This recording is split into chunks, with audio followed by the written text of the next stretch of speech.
नमस्कार। हमारे दूसरे पार्ट में स्वागत है। कभी सोचा है कि स्मार्टफोन किसी के चेहरे को कैसे पहचान लेता है, या फिर नेटफ्लिक्स को कैसे पता होता है कि कौन सी फिल्म पसंद आएगी? ये सब होता है मशीन लर्निंग की वजह से, जो आर्टिफिशियल इंटेलिजेंस का आप कह सकते हैं दिल है। तो आज हम इसी जादुई प्रक्रिया के रहस्यों को समझने की कोशिश करेंगे।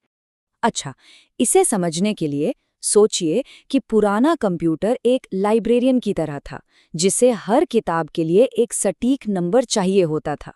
लेकिन आज की मशीनें वो एक जिज्ञासु छात्र की तरह हैं, जो एक ही टॉपिक पर सैकड़ों किताबें पढ़कर खुद सीख सकती हैं कि कौन सी किताबें एक साथ रखनी चाहिए।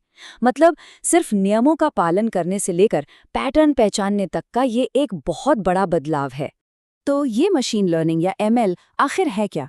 देखिए, अगर आर्टिफिशियल इंटेलिजेंस एक बहुत शक्तिशाली दिमाग है, तो एमएल वो प्रोसेस है जिससे ये दिमाग सीखता है और बेहतर होता है। ये सिर्फ जानकारी को स्टोर नहीं कर रहा है, ये उस जानकारी का इस्तेमाल करके रिश्ते बना रहा है, भविष्यवाणी कर रहा है और समय के साथ और भी स्मार्ट होता जा रहा है।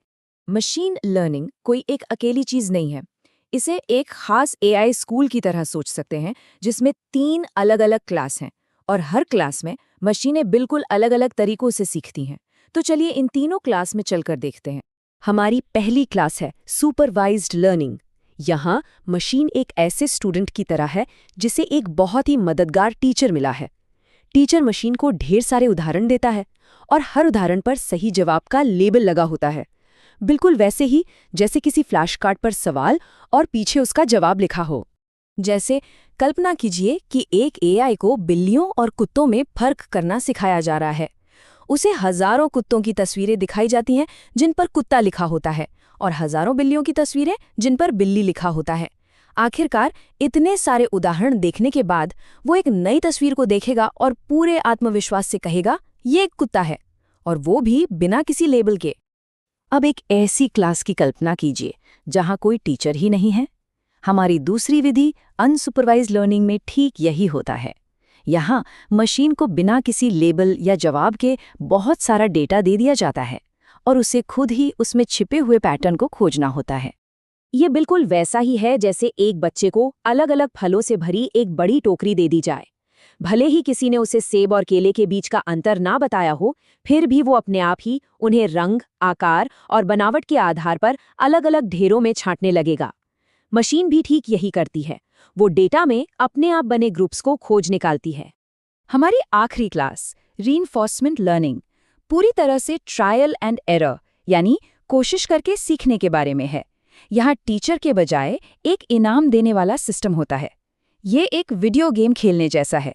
जब कोई सही कदम उठाता है तो उसे पॉइंट्स मिलते हैं, जब कोई गलत कदम उठाता है तो एक चांस चला जाता है। इसका असल दुनिया में सबसे अच्छा उदाहरण है एक कुत्ते को कोई नई चाल सिखाना। जब वो सही काम करता है तो उसे एक ट्रीट मिलती है।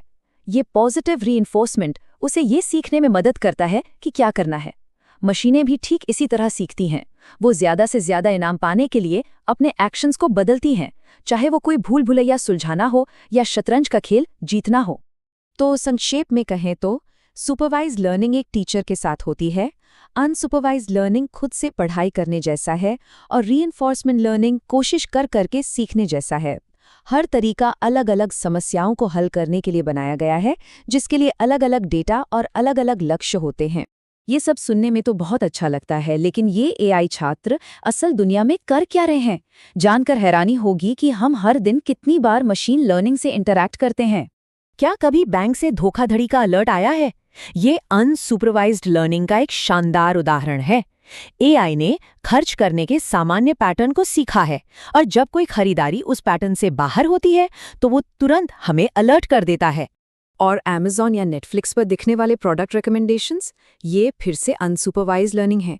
एआई ने आपको उन लाखों अन्य यूजर्स के साथ ग्रुप किया है जिनकी पसंद समान है, ताकि वो ये अनुमान लगा सके कि आपको आगे क्या पसंद आ सकता है।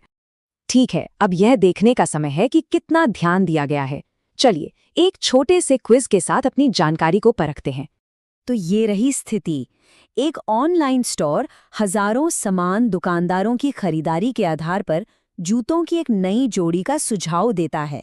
यह कौन सी सीखने की शैली का इस्तेमाल कर रहा है? सुपरवाइज्ड, अनसुपरवाइज्ड या रीइंफोर्समेंट? सोचिए जरा। अगर आपका जवाब अनसुपरवाइज्ड लर्निंग था, तो आप बिल्कुल सही हैं। मशीन को ये नहीं बताया गया था कि कौन से यूजर्स एक जैसे हैं, उसने डेटा में खुद ही उन ग्रुप्स या क्लस्टर्स को खोज निकाला। अब एक होमवर्क असाइनमेंट। अगली बार जब आप ऑनलाइन हो तो अपने सामने आने वाले एआई के बारे में सोचें। क्या आपकी न्यूज़ फीड आपकी पसंद के आधार पर आपको कैटेगराइज कर रही है, जो कि अनसुपरवाइज्ड है?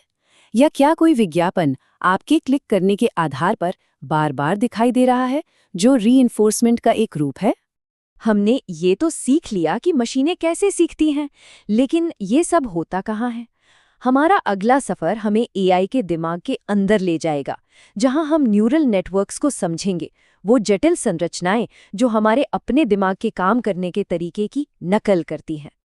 ये हमें एक बहुत बड़े और रोमांचक सवाल पर छोड़ देता है। अगर मशीनें सीख सकती हैं, तो क्या वे सचमुच सोच भी सकती हैं? हम चेतना और रचनात्मकता के कितने करीब आ रहे हैं? अगली बार जरूर जुड़िएगा, जब हम इस आकर्षक दुनिया की और गहराई में उतरेंगे।